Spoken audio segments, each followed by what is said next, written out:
Sherrilyn Thank Ifill you. is the next witness. Good morning, Chairman Durbin, Ranking Member Grassley, and members of the committee. My name is Sherrilyn Ifill, and I'm the President and Director-Counsel of the NAACP Legal Defense and Educational Fund, or LDF. Thank you for the opportunity to testify before you this morning. Since its founding in 1940, LDF has been a leader in the struggle to secure, protect, and advance voting rights for Black voters. We represented Martin Luther King Jr. and the marchers in Selma, Alabama in 1965.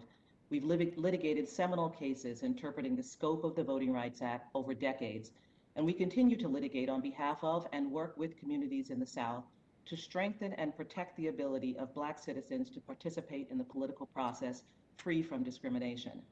Beyond litigation, we monitor primary and general elections every year through our nonpartisan Prepared to Vote and Voting Rights Defender initiatives, and we're a founding member of the nonpartisan Civil Rights Election Protection Hotline, which is now administered by the Lawyers Committee for Civil Rights Under Law.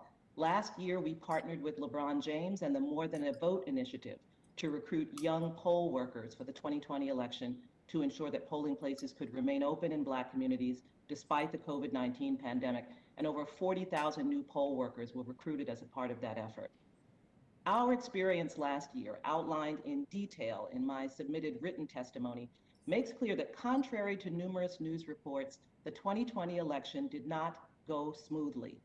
Instead, voters overcame a litany of barriers and obstacles with determination and resilience to produce the highest turnout ever recorded in a presidential election. And voters did so during a nationwide pandemic. Throughout the spring and summer of 2020, LDF was involved in numerous lawsuits and other efforts challenging the lack of safe and accessible voting options for Black and medically vulnerable voters during the COVID-19 pandemic in Texas, Louisiana, Alabama, and South Carolina.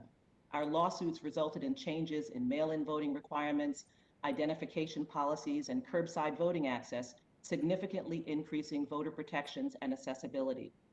Nevertheless, voters stood for hours on long lines to cast a ballot during the primary and general elections, up to 9 hours in some instances. Their determination was extraordinary. One elderly African-American woman who fainted while waiting hours online to vote in the general election in Alabama refused to get into an ambulance, insisting that she would stay and cast her ballot. Polling place closures and consolidations created confusion for voters. Robocalls targeting Black and Latino voters in Flint, Michigan, and Detroit encouraged voters to vote on Wednesday rather than the Tuesday, November 3rd election. The Civil Rights Election Protection Hotline received over 30,000 calls from voters facing obstacles to voting in the general election. And in one of the most disturbing features of the 2020 election, voter intimidation at levels not seen for decades became an alarming feature. For example, during early voting, numerous Floridians received emails threatening that the Proud Boys, an extremist far-right group, would come after voters who did not cast their ballots for the Republican presidential candidate. And the efforts at voter suppression continued even after Election Day, stoked and encouraged by the former president. People across the country in Michigan, Arizona, Pennsylvania, and more participated in a campaign to disrupt the counting and certification of ballots cast in those states. The violent attack on the Capitol on January 6th was the result of concerted efforts to undermine faith in the election and to overturn its results. And since January 7th, state lawmakers in dozens of states have unleashed a wave of restrictive voter laws. According to the Brennan Center, as of March 24th, state legislators have introduced 361 bills with restrictive provisions in 47 states. Georgia enacted a law which, among other restrictive provisions, criminalizes the provision of water to voters standing online. Arkansas and Florida are following suit. A bill in South Carolina would effectively prohibit the Souls to the Polls voter participation effort favored by Black churches by outlawing early voting on Sundays. Litigation is the principal tool we've had available to us to challenge discriminatory voter suppression laws and practices since the Supreme Court ended the preclearance provision of the Voting Rights Act in the Shelby County versus Holder case in 2013. But litigation cannot fully meet the challenge we're facing. It is slow and it is expensive. The average length of Section 2 cases is 2 to 5 years, during which thousands, if not millions of voters are effectively disenfranchised. This is not a model that can be sustained in a healthy democracy. We need Congress to act.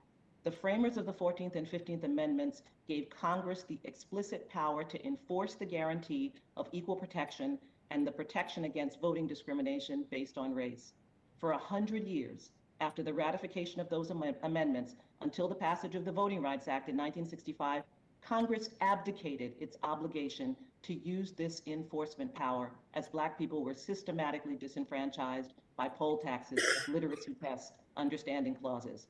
Now Congress must once again use this power to fulfill the promise of full citizenship guaranteed to Black Americans by the Civil War amendments to our Constitution.